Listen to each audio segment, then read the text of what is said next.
What's up everybody, Coach Mills here, coming at you with a brand new video where we have a lot to talk about. First off, we gotta talk about how a EU team got disqualified from the First Strike event, which was absolutely crazy. Then we gotta talk about some pros advice about who you should be maining and what characters you should be playing at Valorant. And then last up, we gotta talk about this honestly disgusting story of some beef between Shanks, Marved, and Tens. And there's gonna be some good roasting, so make sure you watch into the end of the video so you don't miss out of that. But go to the GameLeap website right now if you want high quality in-depth guides, advanced tips and tricks, VOD reviews, and much more. Do yourself a favor, go check it out in the links down below. But without further ado, let's jump into the video. Now the first story that we gotta cover is the fact that Guild Esports got absolutely disqualified from the EU First Strike tournament, and it was directly because of an exploit they used where they used a Killjoy turret and they put a Sage Wall on top of it to peek on defense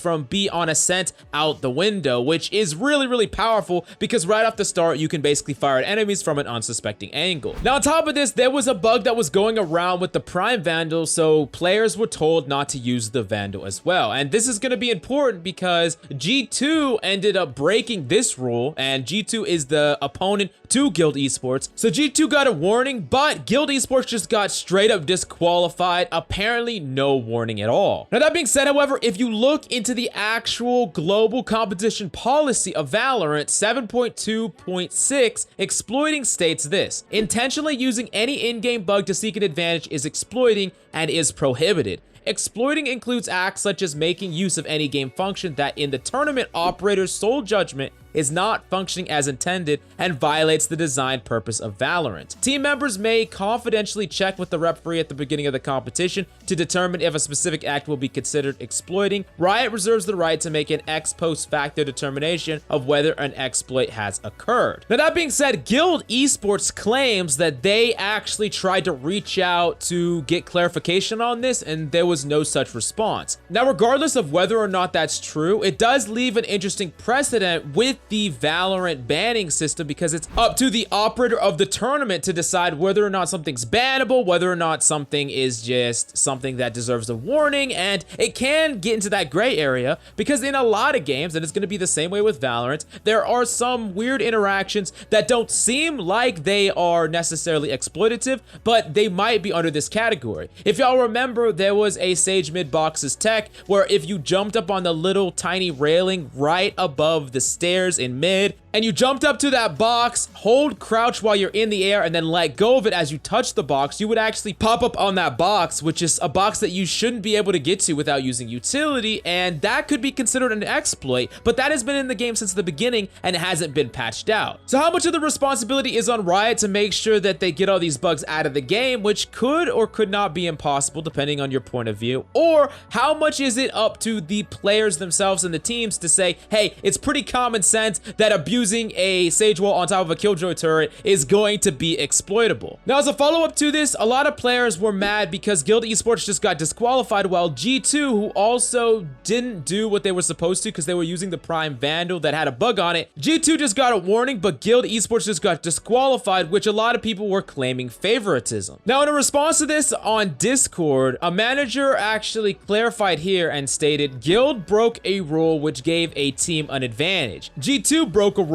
which is in place due to a bug which doesn't give an advantage to a team. There are reasons why both teams are treated different. They have been warned, the team has been spoken to, and they have gone out of their way to rectify the issue. Now this really just sets a precedent going forward for teams to not basically dabble with anything that might be in that gray area, and unfortunately Guild just kind of got the brunt end of that stick where the stand has been set and it is pretty brutal if I'm being honest. Now Riot might come back and override this and change it up or whatever the case may be, or maybe Guild will be just banned for all of First Strike. We'll have to wait and see, but definitely let me know your opinion in the comments down below. Do you think that this is Riot's responsibility? Do you think that Guild should have just not done the exploit, or do you think that they should have at least got a warning before they got full ban from the tournament? I really want to know your opinion and why. Now that being said, however, However, while exploits like this are 100% bannable in like a tournament, they're not bannable in ranked. So now you know how to do an exploit with a Killjoy turret and a Sage Wall. So if you want to whip that out until Riot actually fixes their game,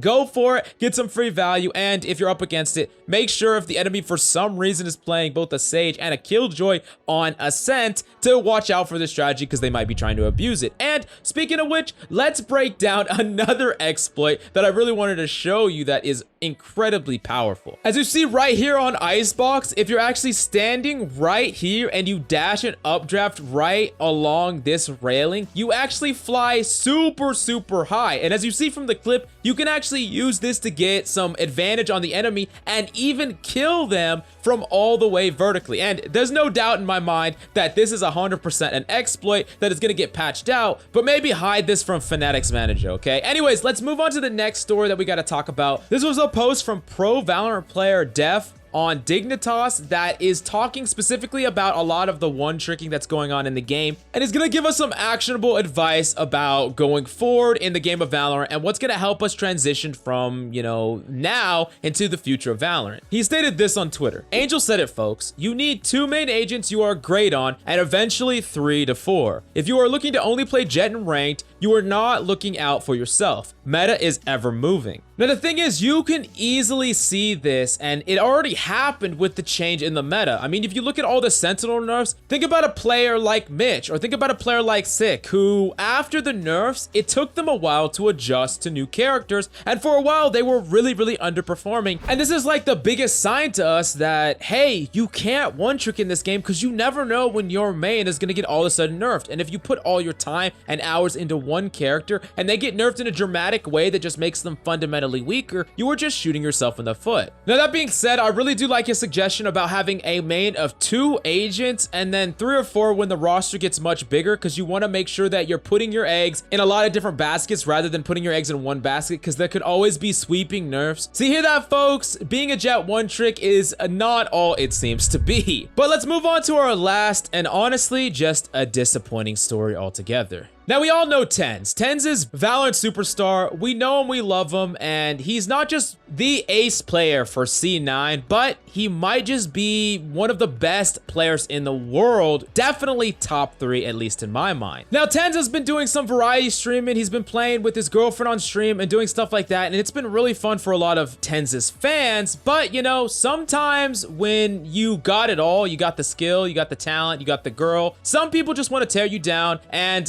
I don't even know what to say. I'm just gonna roll the clip, and yeah, that's it. I've been streaming. And she, not me. Me too.